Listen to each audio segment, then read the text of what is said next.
How would you like a 15% discount to my daily email, the stack of stuff, the show notes, discounts to the conference, all of that? All you need to do is text the word show to 33777. You'll get the annual subscription with a 15% discount to my daily email. You'll get the stack of stuff, the links to the show notes, discounts to the conference, and so much more. All you have to do is text the word show, S-H-O-W, to 33777. Text show to 33777.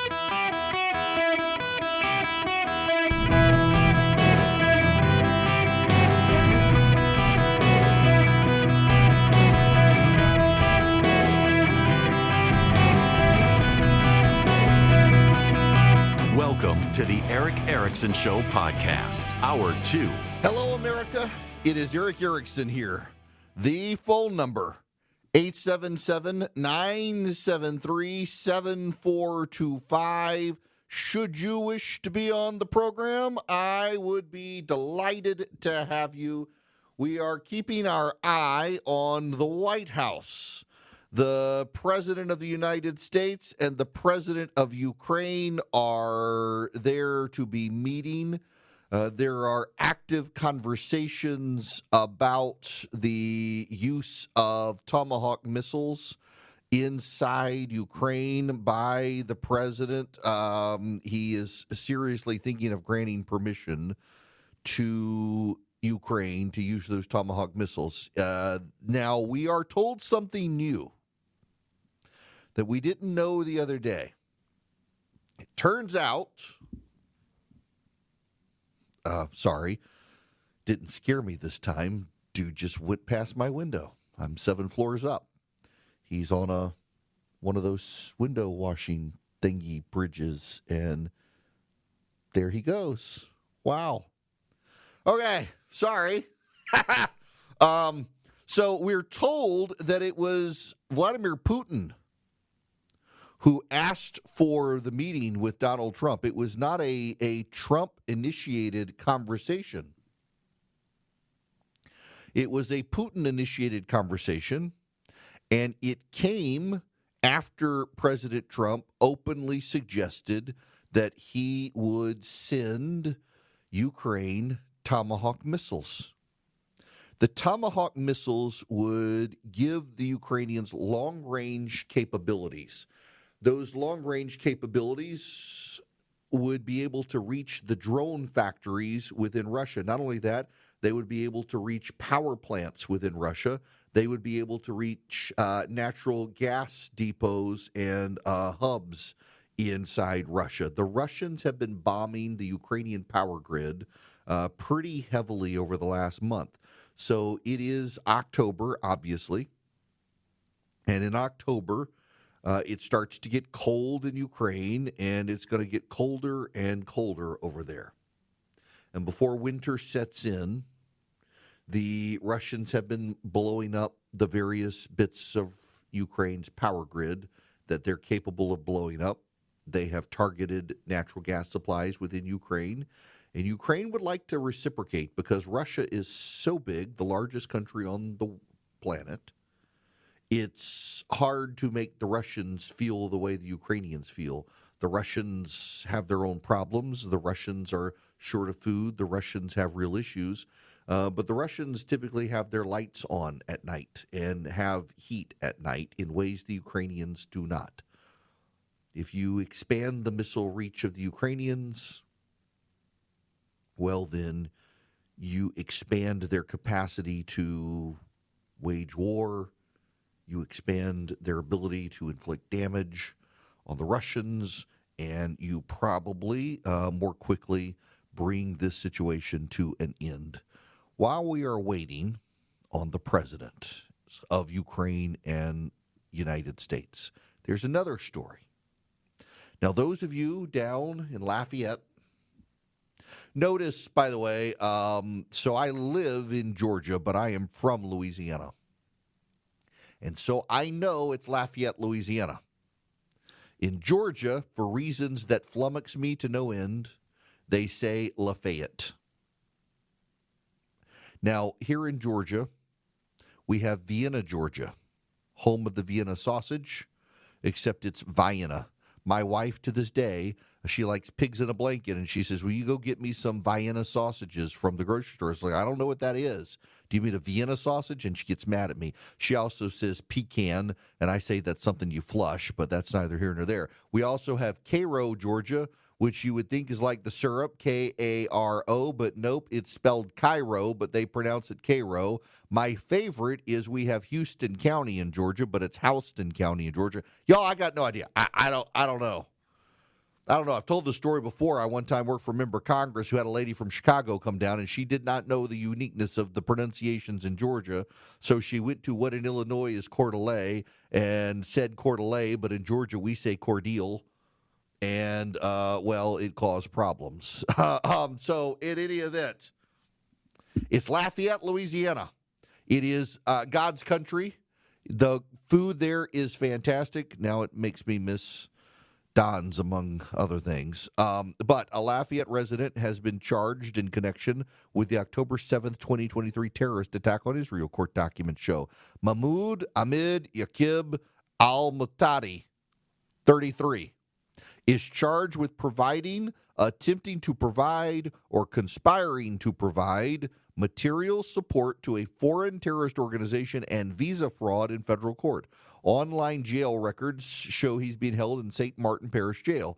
Al-Muhtadi is accused of being part of the military wing of the Democratic Front for the Liberation of Palestine, which carried out one of a series of terrorist attacks on Israel that killed over 1,200 people. Cell phone records pinged al-Muhtadi's phone to a cell tower in Kfar Aza, the site of one of the attacks.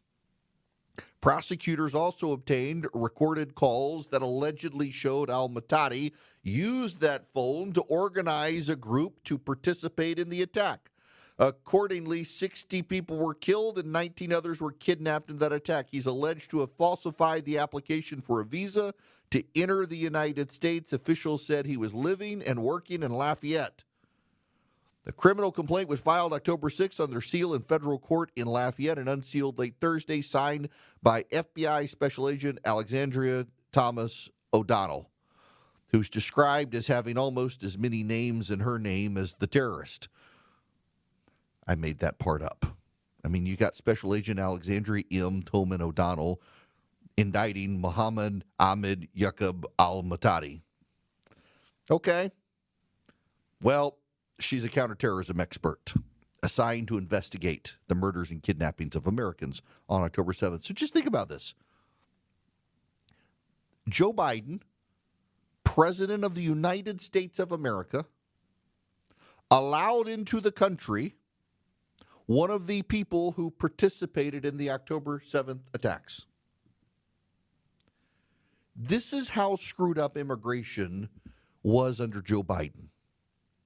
One of the Hamas terrorists who participated in the October 7th, 2023 attack was granted permission to enter the United States by the Biden administration, and he took up residence in Lafayette, Louisiana. That's how screwed up it was. He falsified his application for a visa to enter the United States.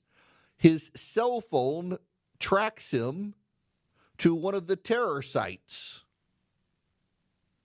Notwithstanding all of that, the Biden administration let him into the country, and he's been working in a restaurant in Lafayette, Louisiana. This man went from shooting people in the head to sucking the heads of crawfish in Louisiana and thought he could get away with it. And it was not the Biden administration that caught him. It was the Biden administration that let him into the country. It was the Trump administration that caught him and is going to prosecute him. He's in prison now.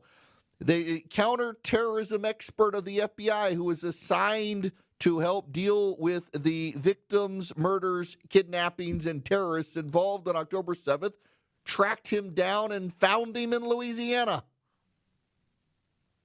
Led into the United States by Joe Biden and his administration. I got a real problem with the failures of the Biden administration on this one. I mean, seriously, y'all. How do you do this? You open the borders to everybody, and a guy lies about his background, and you don't verify it before you let him in. You let him in and then decide you're going to try to verify it. And it turns out to be fraudulent. It's absurd to me. It's genuinely absurd to me that we are at a point where the Democrats took our border so unseriously that one of the people who allegedly was involved in the attacks on October 7th could take up residence in the United States, and of all places, Lafayette. I love Lafayette. I love South Louisiana. I grew up there. In fact, I worked with a guy in Middle Georgia who is an older gentleman years ago. I mean, he was old long time ago, passed away since. He and his wife used to get in the car and drive to Préjean's, which is an incredible Cajun restaurant in Lafayette. They would drive from Macon, Georgia to Lafayette, Louisiana for the sole purpose of eating at Préjean's. That's how good the restaurant is. I've been to Lafayette many times.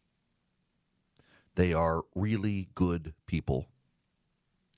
They are hardworking, kind souls in Cajun country. And allegedly a murderer of Jews from October 7th decided to land there and take a job and hide out. I gotta say, it is the last place on planet Earth I would expect one of the October 7th combatants to hide out. And while he was there, undoubtedly, he encountered many of the wonderful people of South Louisiana who didn't care where he was from. Many of the people from Lafayette work for oil companies, some of whom have been overseas to the Middle East. He had fantastic food while he was there. You know and I know he wasn't keeping halal in South Louisiana. You get offered boudin, you're going to eat the boudin. But there he hid, thanks to the Biden administration allowing a terrorist into the country. Now, I'm going to go on and step out here because I have a sneaking suspicion if I wait too much longer to go out. While we're in commercial break, the president of the United States and Volodymyr Zelensky will start speaking, and I don't want to miss it. So I want to be good with clock management. So I'm going to go on now and step out. When we come back, hopefully by then we will have the presidents of Ukraine and the United States in the Oval Office talking. And who knows, maybe it'll be another big spectacle like that first time. I'm hoping not, though. I'm hoping we get a real commitment to help Ukraine here, because the president of the United States, I think, is getting tired of dealing with the president of Russia making promises he has no intention of keeping. The phone number, 877-973-7425, should you wish to be on the program, except, I'm sorry, it's just habit at this point. It's always good for you to have the phone number if you want to call, but I don't have a call screener today because it's hunting season. My buddy Emery texted me, he says, can I have Charlie's job? I would say yeah, except he would take today off to go hunting too, because he's a bigger redneck than my producer. You can, by the way, if you want to send a voice memo to the show, send your name and the city you're in with your short, pithy, to the point audio voice memo to contact@ewerickson.com. And, well, we will review it. My team will review it to see if you're an appropriate fit for our radio program as we wait. Looking at a live shot here of the White House, waiting for something. We assume we're going to be invited into the Oval Office for remarks. We don't know yet, but we are awaiting the situation. I think they're actually waiting for Zelensky showing up. We'll see what happens. I want to bring you the latest when we get to it. There's a lot of other stuff happening out there, including the No Kings protest. I got some other strong thoughts on this. In the meantime, my buddy Ben Domenech, but for whom I would not have this job, He and several friends of mine got Red State started and put me in charge of it back in the day, and one thing led to another. He's now the editor at the Spectator World, the American Spectator, not the American. This is complicated. It's the Spectator U.S. edition. He's got a piece, Schrodinger's Covert Action. While much of the pushback from the right wing to Donald Trump's international hawkishness has come from voices focused on the Middle East and feared potential for wider wars prompted by support for Israel, the actual test of a break within the Republican coalition on foreign policy disputes could come over the president's stepped-up focus on Venezuela. The most recent development, with Trump issuing a rare public acknowledgement he's authorized covert CIA actions on land. I authorized for two reasons, really, he explained. Number one, they've emptied their prisons into the United States, and the other things are drugs. We have a lot of drugs coming in from Venezuela, and a lot of Venezuelan drugs coming in through the sea. Think of it as Schrodinger's covert action. Does it really stay covert once you announce it? This would also seem to go against Trump's stand against starting new wars, particularly those with a mind on regime change, which some of the president's more hawkish supporters would clearly like to be the ultimate aim. It also includes newly ordained Nobel Prize winner Maria Corina Machado, who took to the airwaves in an interview with Christiane Amanpour this week, practically begging Trump to greater action against Maduro. The sheer amount of resources the United States has moved into the region is impressive, well beyond the drones being used to take out a series of Venezuelan drug shipments at sea. Here's the Wall Street Journal. Quote, the U.S. has moved advanced weaponry into the Caribbean and in the skies north of Venezuela, including 8 Navy warships, an attack submarine, F-35B jet fighters, P-8 Poseidon spy planes, MQ-9 Reaper drones. The Pentagon has deployed elite special operations forces, including the Army's secretive 160th Special Operations Aviation Regime, the Night Stalkers, a U.S. official said. Large troop-carrying and attack helicopters in the mix, as are aircraft conducting training flights. Something is clearly going on there. Something's clearly going on in the markets right now as well.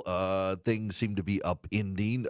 Regional banks, the economics seem to be souring there. Swiss America has been warning people about a secret war on cash for some time. They would love to send you their great special free report, The Secret War on Cash. You get a free copy by calling or texting 800-289-2646. Just mention Eric, E-R-I-C-K, when you call or text 800-289-2646. 800-289-2646. Swiss America will send you their report, The Secret War on Cash, completely for free. You can also go to SwissAmerica.com/Eric. SwissAmerica.com/ERICK. Let Swiss America get you their Secret War on Cash report completely free. It can help with your retirement and your finances. It can help you and keep you educated on what the government is doing. The phone number one more time, text my name, Eric, to 800-289-2646, or go to SwissAmerica.com/Eric. Message and data rates may apply. Volodymyr Zelensky and President Trump have just begun meeting at the White House. They have walked into the building. We'll bring you the latest when we get back. Greetings, conversationalists. Welcome. It is Eric Erickson here across the United States. We are waiting for the presidents of Ukraine and the United States to speak publicly from the Oval Office. It appears, let's jump over. It is perfect timing. They waited for me to get back from commercial break for this. We're going to the Oval Office with the President of the United States and Volodymyr Zelensky. They are sitting inside the cabinet room. I'm waiting for my TV system here that I have in the office. It's on a little bit of a delay, and I want to be able to jump into here. Let's go. Listen, if we can, as this thing loads. To hear what Mr. Trump has to say. We put on his music, right? He was great. Great guy. He's coming December 5th to perform at the White House for some of the people. If the cabinet members are good, if they're doing a good job, we'll let them come along with some others, right? We're going to have a good time. December 5th. Well, thank you very much, everybody. It's an honor to be with a very strong leader a man who has been through a lot, and a man who I've gotten to know very well, and we've gotten along really very well. And we had a big call yesterday, as you know, with President Putin, and we'll be talking about it. President Zelensky of Ukraine has endured a lot. I mean, he really has. He's endured a lot, and we've endured it with him. To be honest, it's been a long time, and I think we're making great progress. So we're going to be talking about that today. We'll be talking about what took place yesterday with my phone call with President Putin. And I think that things are coming along pretty well. It began with Alaska, where I think certain guidelines were discussed, and we want to see if we can get this done. This was long ago into the Biden administration. I came here and we inherited this, and we'd like to see if we could finish it, end it. We want it ended. So many people have died in this war, and we're gonna get it ended. So I just want to thank you all very much. If you have a couple of questions, go ahead, please. In fact, before I do that, let me just ask the President to say a few words. Thank you, President. Pleasure. Glad to meet you again, Mr. President. Thank you very much for the invitation. Again, my congratulations with your successful ceasefire in the Middle East. Thank you. Yeah, and you did it. And I think this is the momentum to finish Russia's war against Ukraine. I think that, yes, we understand that Putin is not ready. I think not ready, but I think that I'm confident that with your help, we can stop this war. And we really need it. We see that they don't have successful steps on the battlefield, and it's good. I think that their army is weak now, but a lot of losses. They have a lot of losses in economy and people, and I think this is a very important moment. And I wanted to thank you, Mr. President, after our phone calls. Yesterday, I had a good opportunity to meet with the big American energy companies, and they are ready to help us. Yes, after all these attacks on our infrastructure, Russian attacks, and etc. And I had also meetings. Thanks to your team, we had meetings with a good military companies who spoke about air defense, and I want to share it after with details where we are. Thank you. Thank you so much. Thank you very much. Very good. And I think it looks beautiful in his jacket. Yeah. It's beautiful.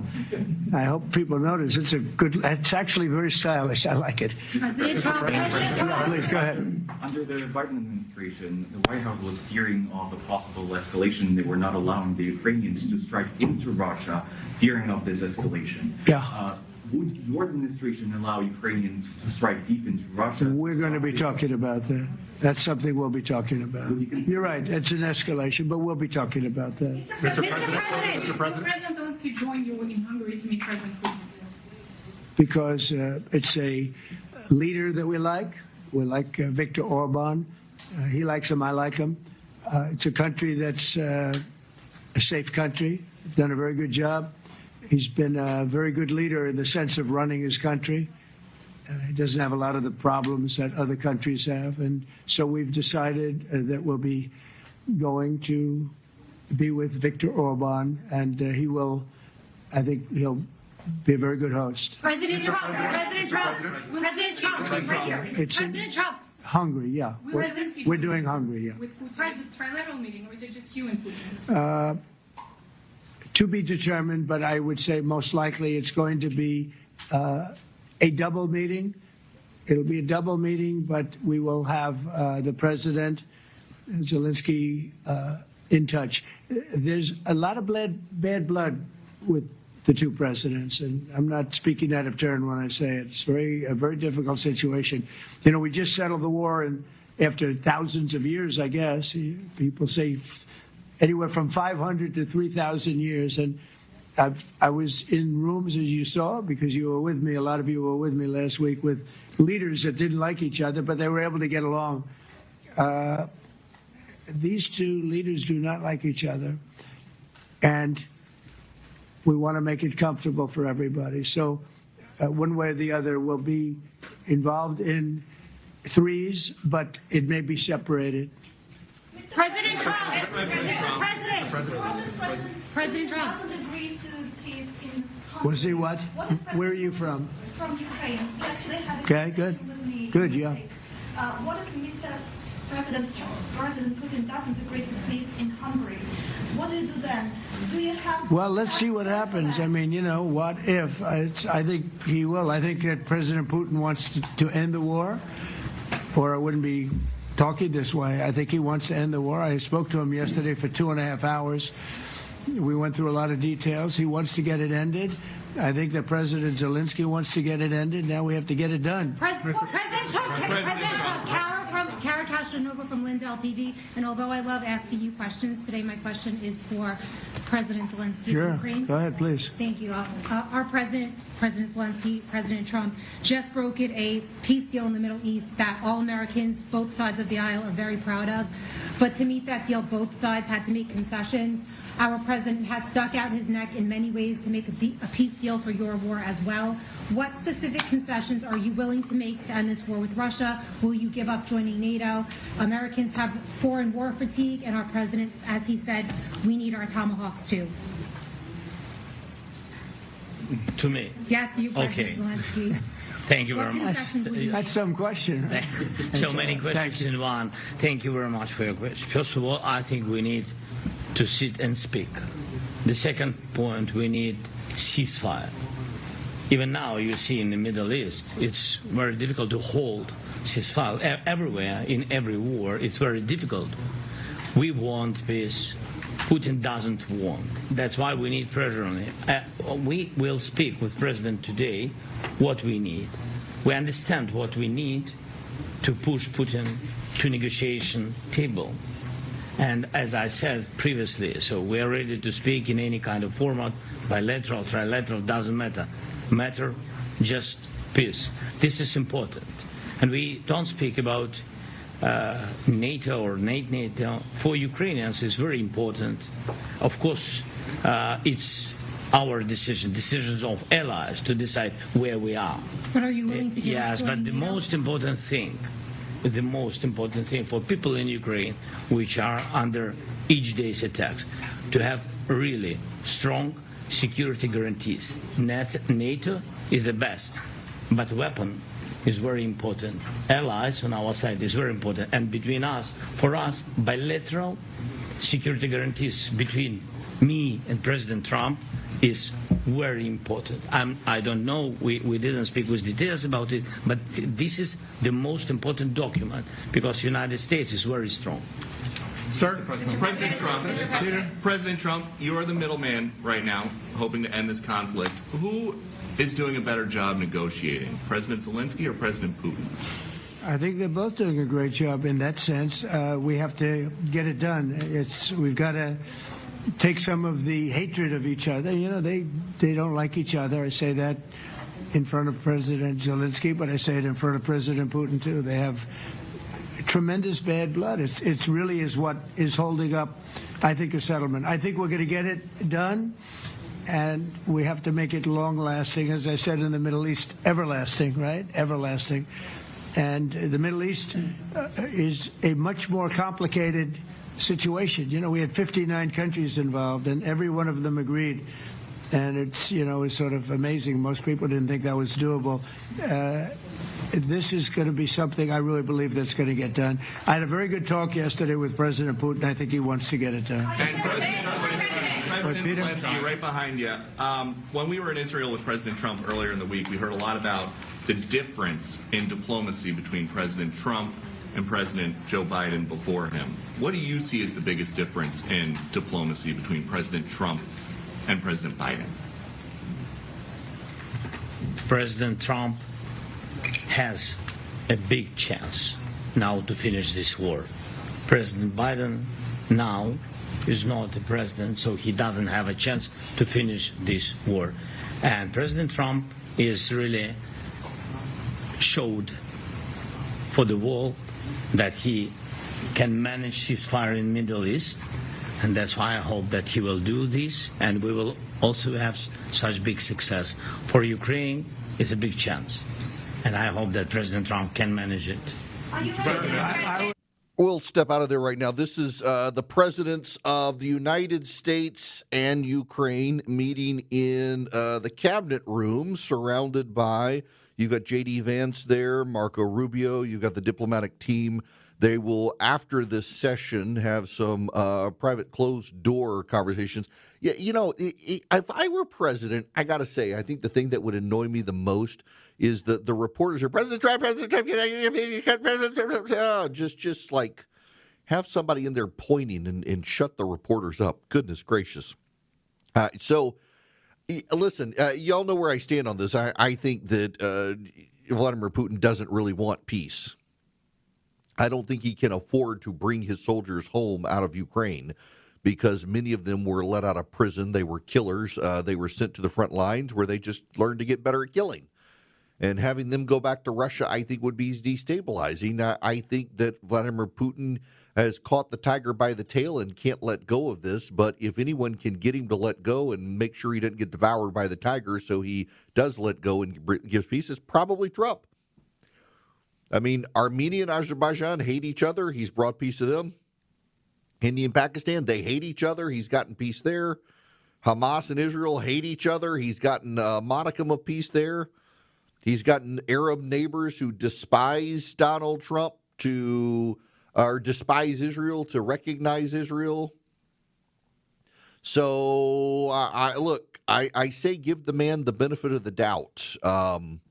Give him the benefit of the doubt, see what he can do. If he can bring peace to the Middle East, maybe he can bring peace to this situation. I just hope that we keep and recognize it was the Russians that invaded Ukraine. There would have been no war but for the Russian invasion of Ukraine. The Russians are not exactly honest brokers in this. So hopefully the president and his team, I think Marco Rubio in particular, does not like Vladimir Putin and will be willing to hold a firm line. Let's step out. If they're still talking when we come back, I'll jump back over to the White House. President of the United States still speaking in the cabinet room with Volodymyr Zelensky. Let's jump back to that. The president answering questions from reporters. But we're in it to see that end. And if we can end quickly, and I think we can. I mean, I had a very good talk yesterday. We're going to be talking about it. But I had a very productive talk yesterday with President Putin. We'll see what happens. But the war in the Middle East was far more complicated. We got that one done. And I think we have a good chance. I think President Zelensky wants it done, and I think President Putin wants it done. Now all they have to do is get along a little bit. Can you give us an update on the trade negotiations with China, or perhaps Secretary Bessent? Yeah, I will, and I'm going to let Scott do that. But I think we're doing very well. I think we're getting along with China. China would like to have something as of this moment. We'll be meeting in a couple of weeks. We'll be meeting in South Korea. You think myself. Will go forward? I think so. It looks like it's going forward. I think so. They want to meet. We like to meet. I have a very good relationship with President Xi, and we're going to see what happens. But, you know, for years we were taken advantage of by China very badly. We were losing hundreds of billions of dollars a year to China. We really built their military, if you think about it. The kind of money that presidents allowed to be lost to China was just insane. And then when I came into office, as you know, I put very severe tariffs. So we took in hundreds of billions of dollars in my first term from China. Biden let that go because it was so much. He let it continue, but he gave all sorts of exceptions. And by the time you looked at it, Scott, I would say it wasn't the same thing. He would give an exception for anything. If you got up and went out to dinner, he'd give you an exception. So it wasn't the same thing. But I put on very serious tariffs. So we took in hundreds of billions of dollars. And then I left office. The election was rigged. I left office, and that was the story. Now I come back. And we are in a very strong position because of tariffs. We're in a very powerful position because of the fact that we have tariffs. If we didn't have tariffs, we would be in a very weak position. We would be in a weakened state. But with tariffs, we've made hundreds of billions of dollars, not only from China, but from others. And China wants to talk, and we like talking to China. So we have a very good relationship, and we're going to be meeting in South Korea, a couple of weeks. And I just got back from a long trip. I'm going on another long trip. And Scott, do you want to say a few words on that, please? Yes, sir. So the entire relationship stems from the great respect that the two leaders have for each other. China did a substantial, unprovoked escalation last week. We were unable to get in touch with them since then. It's been IMF World Bank Week. They have had working level people here who there have been meetings. The vice premier, who is my counterpart, and I will be speaking this evening at around 8:30, 9 o'clock. And then he and I and a delegation will meet in Malaysia probably a week from tomorrow to prepare for the two presidents to meet. So I think that things have de-escalated. We hope that China will show the respect that we have shown them. And I am confident that President Trump, because of his relationship with President Xi, will be able to get things back on a good course. Is the hope for that meeting with you and President Xi some kind of trade deal then? Or could be. More Look, I think we're in a very strong position. We're getting, as you know, as of November 1st, I could move it up if I wanted, a 100% tariff over and above what we get now. President, we got to stop there to go out. We will be back here in a few moments, but first I got to tell you about Vision Computer. If you're buying a computer, building a computer, you're upgrading a computer, they are your one-stop shop anywhere nationwide. VisionComputers.com or 404-COMPUTE. More importantly, if you need managed IT for yourself, for your home, for your company, Vision can take care of you. Now, just think about this. You are not an IT person, probably. You need to be able to get someone on the phone. You could go Googling, but God knows what you're going to find out. You might find out your computer has terminal cancer if you Google it. So why don't you just call Vision at 404-COMPUTE? Sign up with them. It's $199 a year per computer. You can do it for yourself, for your business, and your employees will get the phone number. You call, they answer the phone. You don't have to Google that your computer has some sort of terminal cancer. You call somebody in 15 seconds or less. They get on the phone and actually tell you what's going on. 404-COMPUTE or VisionComputers.com. They're going to be able to keep you up and going so you minimize loss, you maximize profit, and your company and yourself, you got peace of mind. 404-COMPUTE or VisionComputers.com. Let Vision Computers take care of your computer needs nationwide.